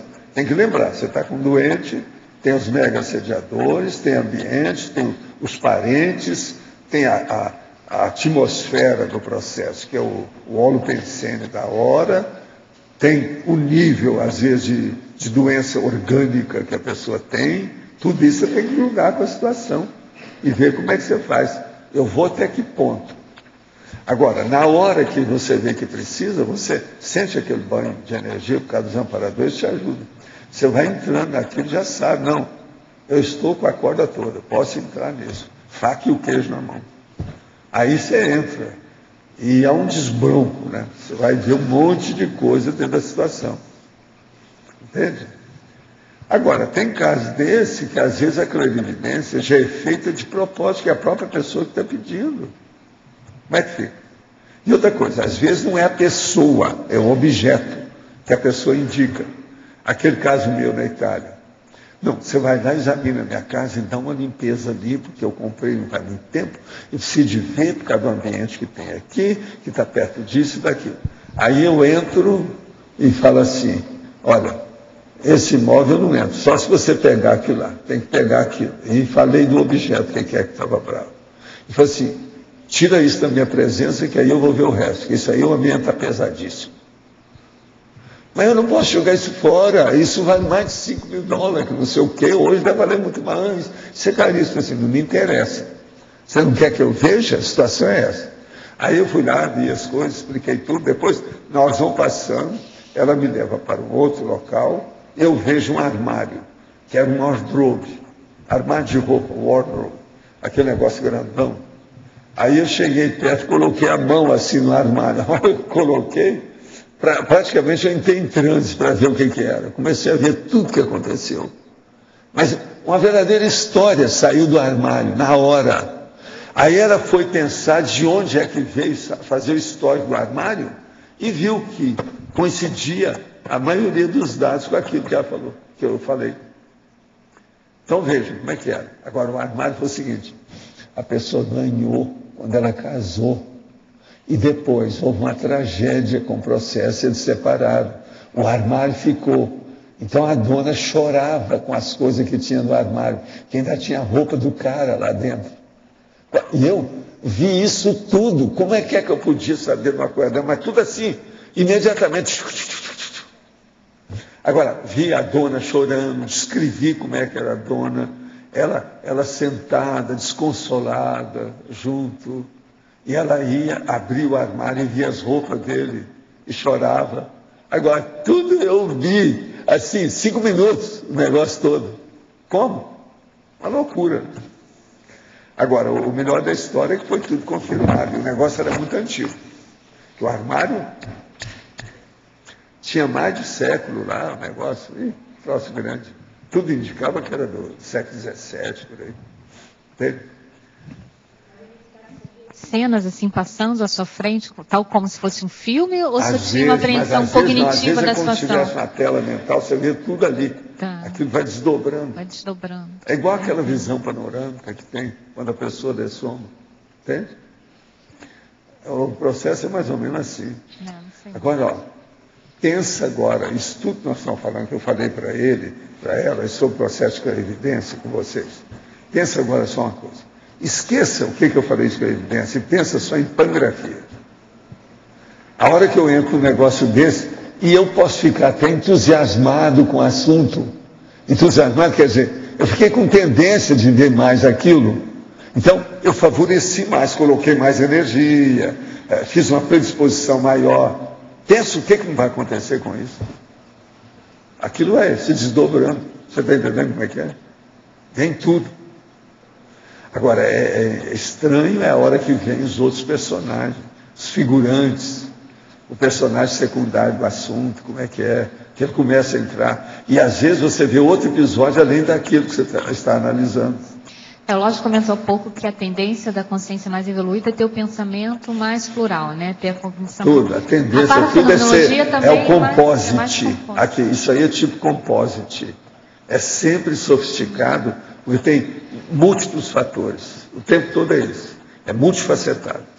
Então, sobre o mesmo aspecto do parafenomênico, não é isso? Agora, o que a gente nota é isso. O problema é simplificar a complexificação. Então, por exemplo, o ideal seria a gente interpretar a cosmoconsciência de uma maneira bem simples. Agora, durma com barulho dele. Vê se me entende o que eu estou falando. Você tem a cosmoconsciência e a sua interpretação, a sua análise, entende? A exegese do processo fica simples. Você traduzir aquilo tudo. Mas não é só assim, é mais do que isso. Só para comentar com o pessoal aqui que a gente está ajudando ali o Paredes na questão do restaurante. Sim. E tem umas modificações que ele quer colocar. Então, a partir de amanhã, quem tiver sugestões e críticas, assim, pode colocar lá no Se vocês querem, por exemplo, uma comida com menos gordura, menos colesterol, como é que é? Ver se a maioria quer isso. E se ele começar a fazer essa comida com menos gordura, se vocês vão continuar aparecendo lá. Porque senão ele não põe. Nem sempre a comida com menos gordura vai ajudar seu paladar. Então você vai chegar lá e falar que você não gostou da comida, é isso que ele quer evitar. Ele coloca isso tudo porque a maioria está chafurdada na lama do colesterol. Ele usa muito manteiga, por exemplo, nos vegetais. E isso é uma coisa que é saborosa, e é mesmo, a comida francesa é a base de manteiga. O problema é o sabor. Então, quando você começa a partir para uma dieta mais com discernimento, o sabor vai ficar do outro lado da balança. Eu evito toda a comida. Então ele ficou na dúvida com relação a isso. E aí eu falei, Paris, então eu vou levar isso para a tertúlia, tá? A gente vai conversar lá. Não, então faz isso, porque muita gente não come aqui por questões que às vezes sente a questão do sabor. Eu falei, não, você está enganado, não é só o sabor, não. Não, o processo muita gente não come devido à gordura excessiva. Agora, às vezes eu já contei lá, tem 34 pratos. Às vezes tem 28 com gordura. E aí ele começou a colocar o arroz integral, só que ele põe 3 dias por semana. Eu falei assim, você tem que botar todos os dias o arroz integral. Aí tem a técnica de fazer o arroz lá que eles estavam falando, tá, enfim. Então está abrindo para algumas modificações. Então as pessoas podem dar sugestões. Uma coisa muito boa que ele faz, que não deve esquecer, e agora sou eu que apelo, são as frutas. As frutas. Os figos que ele leva. O kiwi, manga. Não deve deixar de fazer isso, não. Isso é importantíssimo. Agora, outra coisa. Não precisa de fazer tanta fritura como às vezes a gente vê. Tem fritura demais. Fritura faz mal para todo mundo. Banana frita, por exemplo. Pois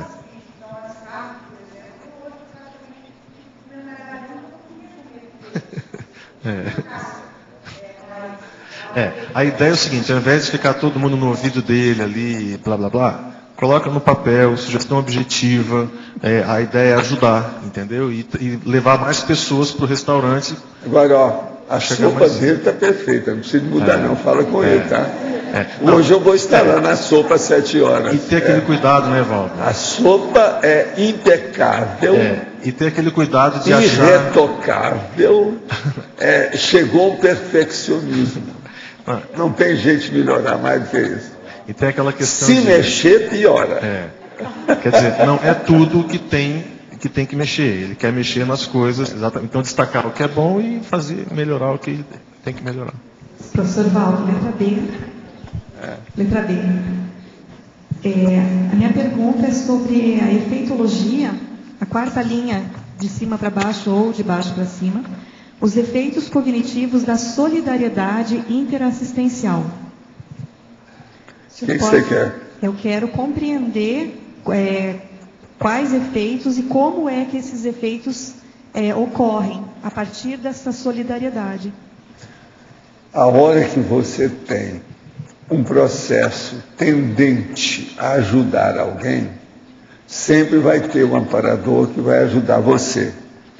É lógico que quanto mais você souber das coisas, seja do ponto de vista da assistência, do fenômeno e do processo cosmoético, da interatividade com o assistido, melhor para todo mundo.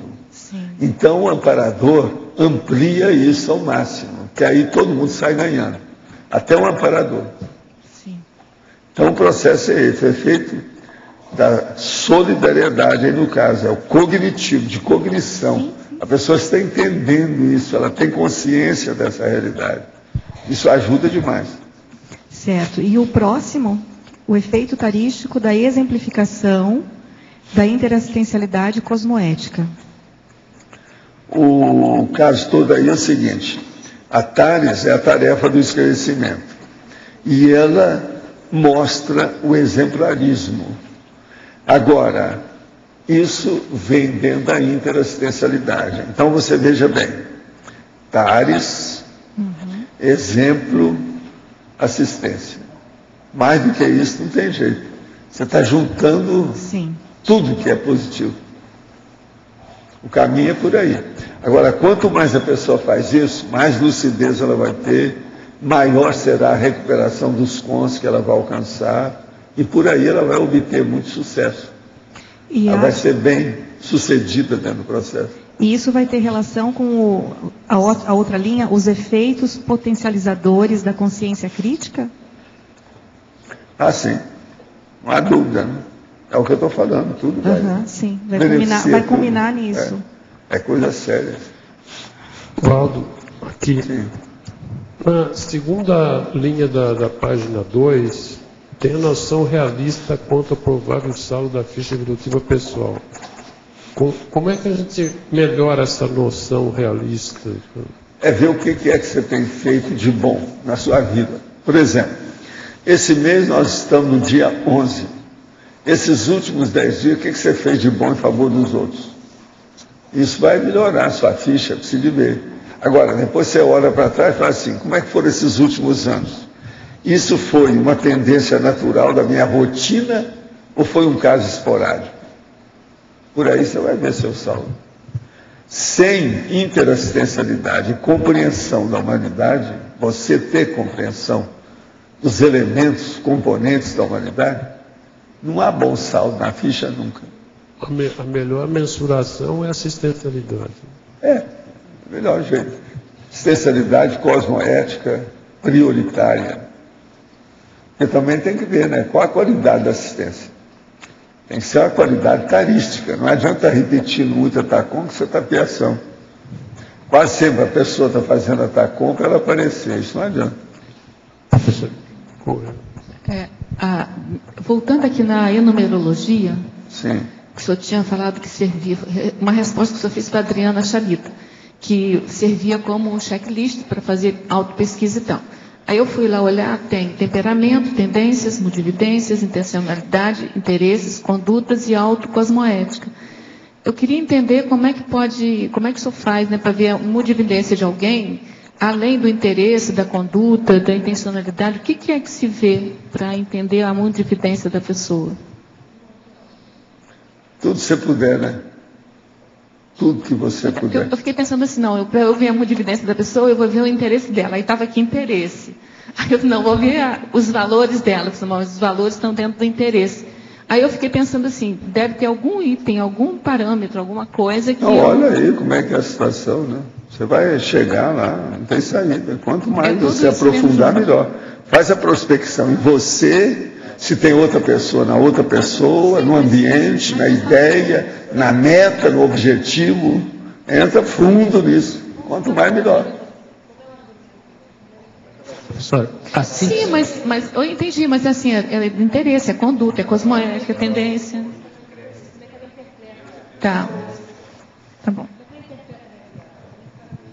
Professor, na página 3, ali também, na trinomiologia, o senhor coloca, né, o trinômio megatrafor, megatrafar e megatrafal.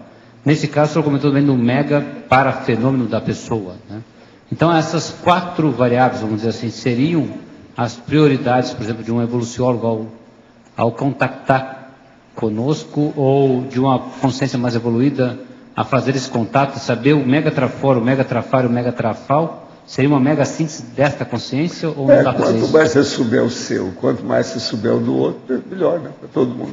Mas a consciência mais evoluída, vamos supor um evoluciólogo, quando chega, a tendência dele... A maioria dele já sabe como é que é. Ele já vê tudo com grande número, grande extensão, muitos precedentes, exemplos de todo tipo. Tudo que você pensar já ouve. Não tem novidade mais. Ele sabe tudo. Entende? Eu tenho procurado chegar nesse nível em matéria de entendimento das coisas. Então, por exemplo, estudar todo fenômeno parapsíquico. Isso aos 14 anos era a minha ambição. Estudar tudo, para chegar num certo ponto não tem mais novidade nenhuma. Qualquer coisa que acontecer, eu já vou saber alguma coisa. Até hoje ainda estou tentando isso. Ainda não consegui não, mas vou insistindo. Daqui 1000 anos eu chego lá. Essa de saber o mega parafenômeno da pessoa, em termos de conscienciometria, quais os atributos estariam sendo... Você tem que conviver com ela ou ela mostrar para você o que acontece mais com ela. Né? Tem que saber. Né? Agora, convivendo com a pessoa, às vezes a gente vê. Uma das coisas mais sérias que tem para você entender os outros é o seguinte: olha bem se a pessoa é boa em matéria de paraperceptividade direta com o amparador. Se ela tiver isso, já é meio caminho andado. Se você tiver isso, já você está lá na frente. Principalmente no caso de amparador de função ou no amparador mais direto? Não interessa, é um amparador. Se o negócio vem extrafisicamente, já vem de consciência que trabalha a partir do psicossoma. Tudo já melhora.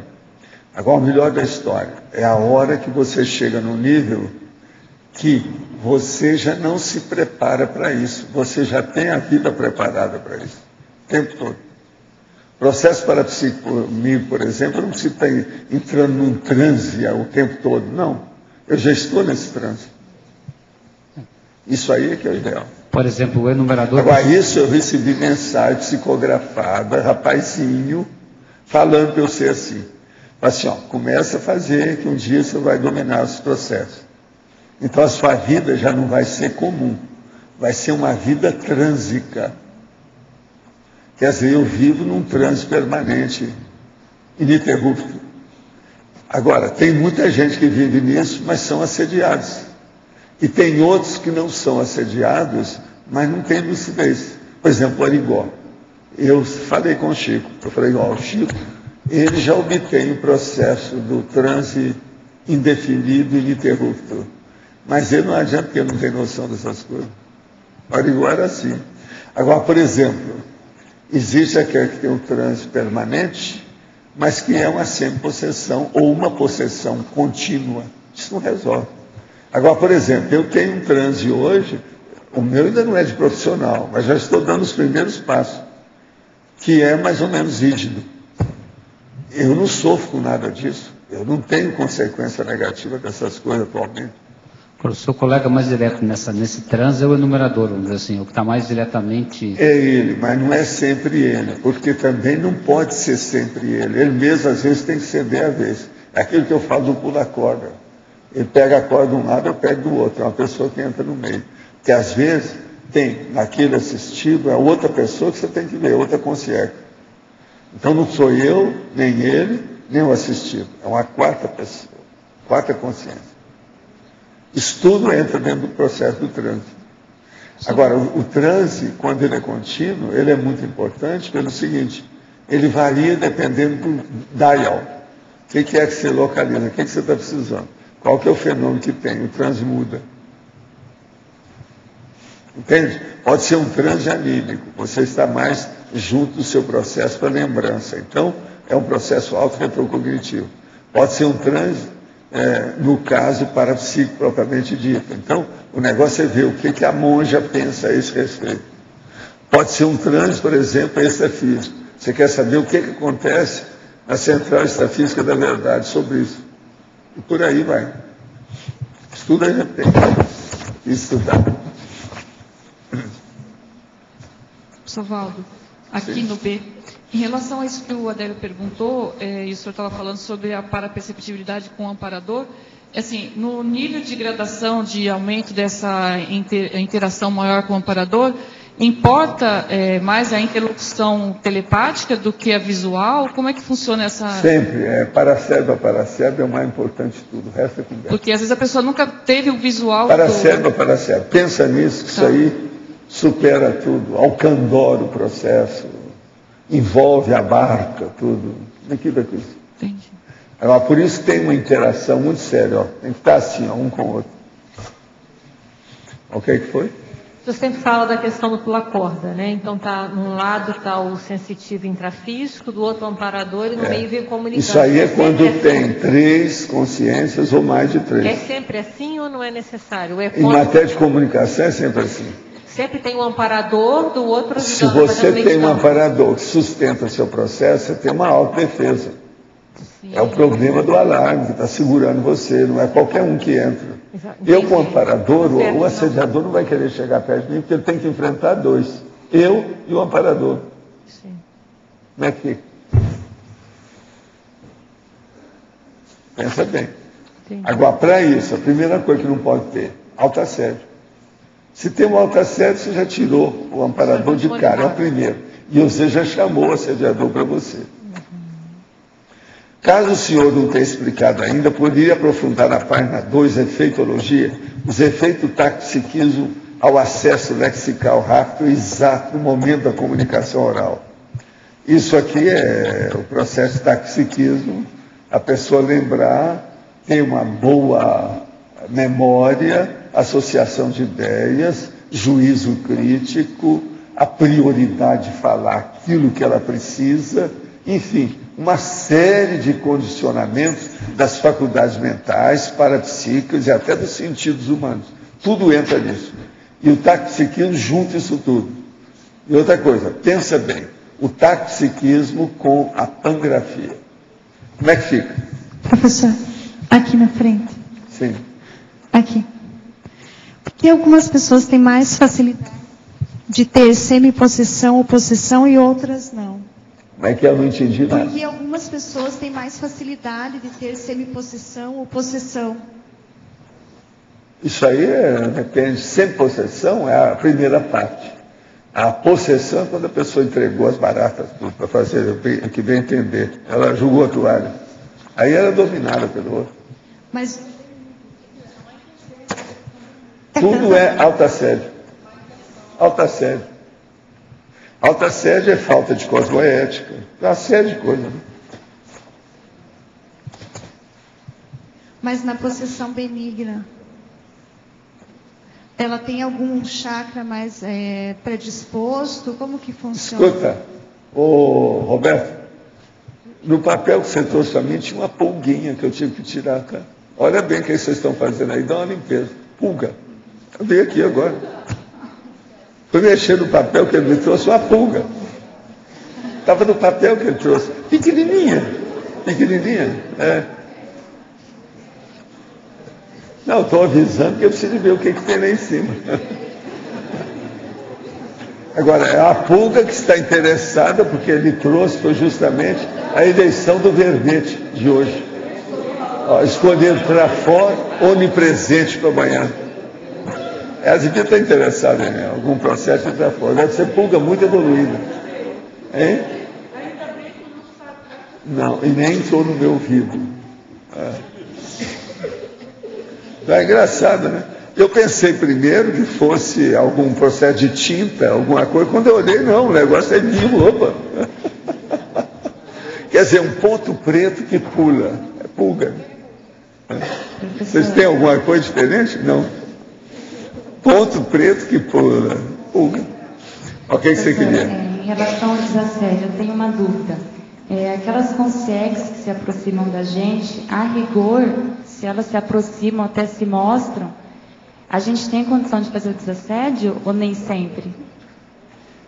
Como é que é? Eu quero saber o seguinte, já se aproxima da gente, o que você quer saber? Quando você vê a consciência, o que tem? Você tem condição de fazer o desassédio? Depende do caso, como é que é, onde você está, mínima circunstância. Mas o processo é desassédio, mas o problema não é bem desassédio. Você tem que olhar, é você. Você tem proteção, você tem defesa para isso? Você sabe se livrar da história? É a primeira coisa. Segunda, vem. Você pode ajudar aquela consciência? E quando você não pode? Não pode, você deixa para lá, né? Você se encapsula, dá uma banana para a consciência, etc. Tchau. É uma opção de coisa, depende do que é. Nós não podemos ter a pretensão de ajudar todos os problemas do cosmos, não dá. A gente ajuda aquilo que a gente pode. Mesmo aquilo que a gente quer, às vezes, já não consegue. A gente faz o que a gente pode, entende? Mas é preciso insistir, né? E superar também as nossas possibilidades, as potencialidades. Ampliar tudo que a gente pode. É o que a gente tenta. Professor Valdo, letra B. Sim. Quando eu li a definição, a primeira coisa que eu pensei foi o seguinte: para chegar nessa condição de paraconscienciometria, a consciência já está com a sua conscienciometria pessoal muito bem resolvida. E aí eu achei bem interessante a hora que eu li que isso está no atributologia. Então, é o predomínio das percepções extrasensoriais, notadamente o autodiscernimento quanto à holomaturidade da conscienciometria pessoal. Aí eu estava verificando aqui na pensenologia, na quarta linha de baixo para cima, e tem o esquadrinhamento pensenosférico. Para nós, lá na Conscius, que estamos começando a caminhar nesse processo tanto de autoconscienciometria, quanto da conscienciometria do outro, o que o senhor pode nos falar sobre esse esquadrinhamento pensenosférico, quando a gente está realizando a consciencobaia? Porque são várias facetas que nós temos como consciência. O problema é você ver na consciencobaia o que é que ela pensa mais seriamente. Qual é o mater-pensene possível que ela tem? O que é vamos dizer assim, a maior atração do interesse dela na vida diária? Tem que ver isso. Então, o esquadrinhamento pensenosférico é a atmosfera do holopensene daquela pessoa. Se você entrar naquilo que é dela, pessoalmente. Porque o meu questionamento é assim, o que a gente tem percebido quando, no trabalho do Recim 2, que acontece continuado esse processo da consciencobaia. Então, em alguns campos, a gente adentra algumas facetas desse poliedro. Então, tem um holopensene, mas é como se a gente não adentrasse o todo, não percebesse o todo, e vai aos poucos conhecendo tanto a própria pessoa. O ideal para isso é conviver com a pessoa mais tempo. Então é esse o caminho mesmo. Uma coisa, esse esquadrinhamento pensenosférico, ele pode se dar perfeitamente entre dois duplistas, da dupla evolutiva. É o que é o melhor que tem. Agora, às vezes, uma mãe consegue fazer isso com o filho menor, bem seriamente. Um pai com o filho, uma mãe com a filha, o filho, às vezes dá. Professor Valdo, aqui, professor. Falando disso justamente, na interaciologia tem o último item, a interação desnudamento intraconsciencial, desvelamento serexológico. Eu pensei no trabalho da Conscius respeito desse. Quanto mais você souber processo seu dentro da sua consciência, mais predisposta você estará para conhecer suas vidas anteriores. O resumo é esse. Entende? Se você conhece hoje você intraconsciencialmente, você pode deduzir como é que foram as coisas antes. Tudo era bem pior. A tendência é essa. Se você é uma pessoa boa, pelo menos, era mais ou menos igual. Mas indo mais para o fundo, mais remoto, o negócio começa a feder. Não, começa a ter mau cheiro. Hein? É paradoxo? Aí você que sabe, né? Não tem paradoxo bem, não.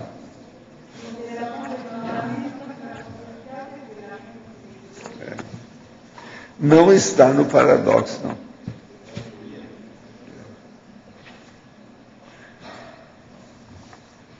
Professor Valdo. Sim. Qual que é o engano mais comum que as pessoas que estão desenvolvendo parapsiquismo fazem na leitura da psicosfera dos outros para avaliar a pessoa? Tá? São processos de tendência emocionais que levam a pessoa a fazer observações erradas. Problema emocional. Por exemplo, uma pessoa que não gosta de nenhuma pessoa que tem um nariz grande. Então o cara chega, tem um nariz grande, ela já está se antipatizando com ela. Então, aí já furou tudo. A análise que ela vai fazer já vai dar para trás. Então são essas coisas, tem que ver. A pessoa tem que ser muito isenta. Ele não pode criar às 9 horas, como o povo fala, criar frescurite e outras coisas mais. Ela tem que ser bem tranquila, analisar tudo com calma.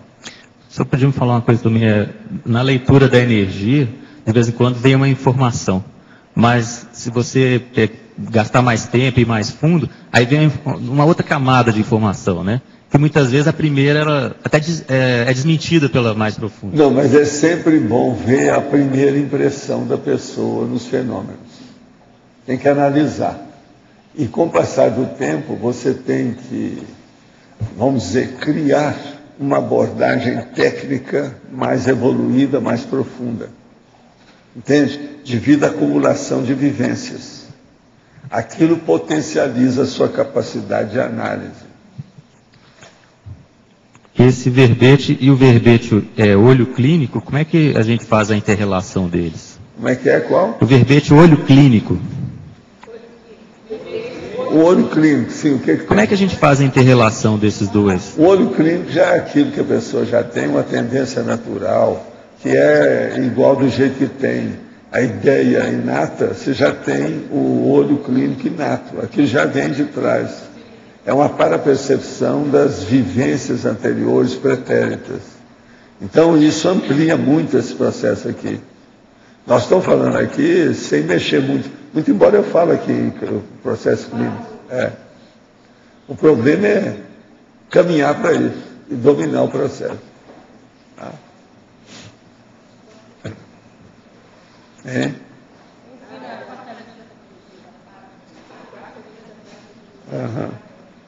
Os para-olhos clínicos super especializados.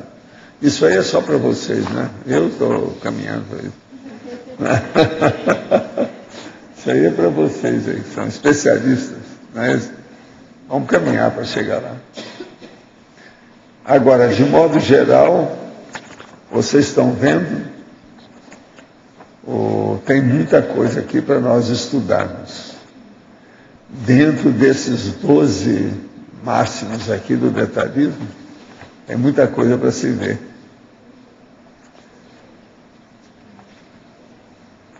Agora, outra coisa também, para a pessoa ver, isso que você estava perguntando, olha depois a hominologia, os tipos de homens, de personagem que tem. O parapsíquico, o autopesquisador, o ativo, o evolutivo, o holomaturológico, o determinado, o vigilante, o expedito. O expedito, aí, no caso, é o cara rápido nas coisas, tomar atitude.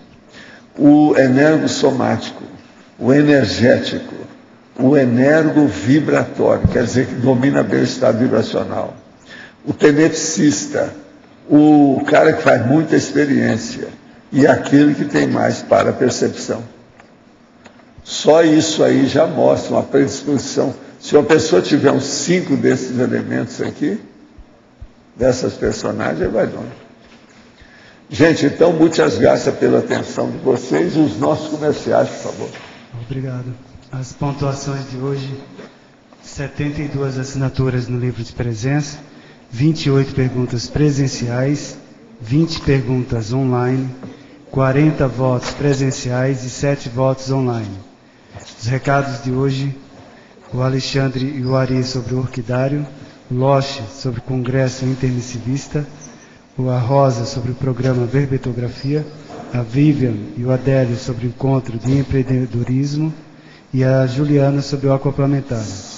Antes com vocês, a Eliana sobre o programa Amigos.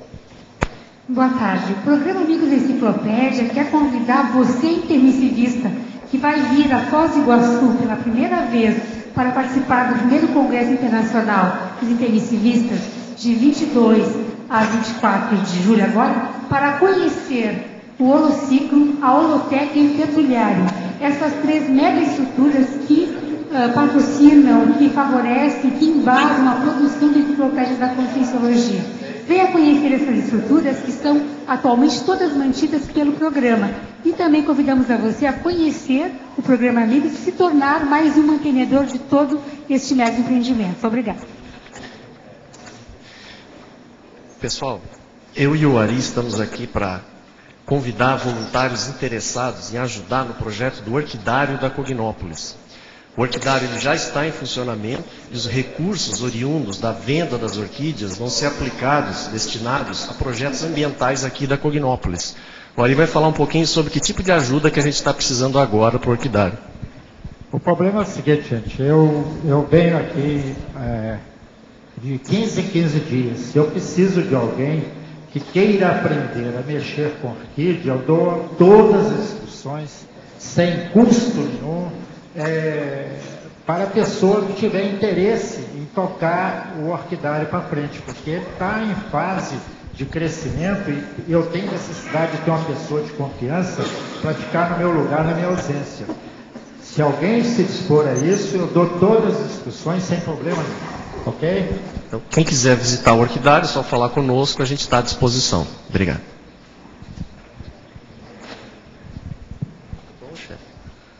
Bom, pessoal, boa tarde. Gostaríamos aqui de convidá-los para o Congresso Internacional dos Intermissivistas e primeiro encontro de retomadores de tarefa, que ocorrerá agora nos próximos dias 22, 23 e 24, sexta, sábado e domingo. Sendo que no primeiro dia nós vamos ter uma atividade que é o curso do professor Valdo Vieira sobre a condição do intermissivista, onde serão apresentados 3 verbetes inéditos. E vale lembrar também que esse curso ele é gratuito, faz parte do Congresso, o Congresso como um todo ele é pago, mas o curso é gratuito. Então quem tiver interesse, fazer a inscrição, é necessário fazer a inscrição na recepção do CAEC, tá ok? Então, 22, 23 e 24, primeiro Congresso Internacional dos Intermissivistas. Obrigado. Boa tarde. Para aqueles que vierem de fora para o Congresso do Intermissivista, se puderem chegar na segunda-feira, dia 18, pode fazer o programa Verbetografia no modelo intensivo, que nós estamos lançando no dia 18, 19, 20 e 21. Vai cair segunda, terça, quarta e quinta-feira. Portanto, a gente convida todos os que estão de fora, que puderem vir passar a semana toda aqui conosco, né, já preparando para o Congresso do Intermissivista, que virá logo a seguir. Para os residentes de Foz do Iguaçu, o nosso convite também para o programa Verbetografia. As inscrições e qualquer informação a respeito de valor é lá com a recepção do CAEC. Obrigada. Alô? Gostaria de lembrá-los do segundo encontro de empreendedorismo que nós vamos ter agora, nesse final de semana, dias 15, 16 e 17. Então, pessoal, já comece na sexta-feira, às 18 horas. Qual a ideia desse fórum, desse encontro? É juntarmos aí as pessoas interessadas no empreendedorismo que já estão empreendendo na CCCI para a gente poder trabalhar em termos de melhores práticas, para que a gente possa, em conjunto, desenvolver mais os aspectos de empreendedorismo. É interessante a participação de todos, porque vai estar aqui também a CIF, o PTI e o SEBRAE, para nos dar apoio nesse contexto, para mostrar o que é possível de fazer, muitas vezes de parceria, de integração. Então, se todos participarmos ativamente, poderá ajudar bastante até mesmo para esse reconhecimento dessas instituições diante, né, desses empreendedores da CCI. Nós vamos lançar também o Fórum do Empreendedor. A ideia é criar uma lista, um fórum, onde a gente possa trocar ideias de boas práticas de empreendedorismo. E vamos estar apresentando também os andamentos no Conselho das ECs, né? Quem puder se inscrever imediatamente, nós estamos cobrando aí só o preço do custo dos coffee breaks, R$30, né? Para que a gente possa desenvolver a atividade, né, com um coquetelzinho, também com o lançamento da Interoffice, ok? Se puder se inscrever imediatamente, já ajudaria bastante. Bom, para complementar, a gente vai ter a oficina de mapeamento do escopo do Interoffice, que é esse espaço empresarial para auxiliar ao empreendedor que quer iniciar o seu negócio, ter a oportunidade de iniciar um negócio com baixo custo. Vamos ter uma oficina de negócio com o Luciano Vicenzi também. Então, a gente está oferecendo aí toda uma infraestrutura para a gente poder discutir, né, e colocar em prática o empreendedorismo aqui na Cognópolis. O contato é o 2102-1400, gerência@discernimento.org. Obrigada.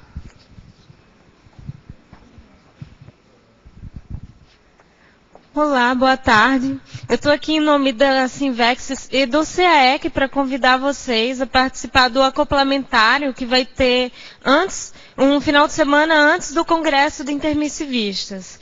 Esse acoplamentário também terá a temática intermissivistas e os EPICOM são o Leonardo Firmato e a Adriana Lopes. Ok, então quem tiver mais interesse, assim, pode procurar a secretaria do CAEC. Obrigada. Para amanhã teremos o verbete Trafó onipresente, a especialidade em intrafisicologia. Obrigado pela presença de todos e até amanhã.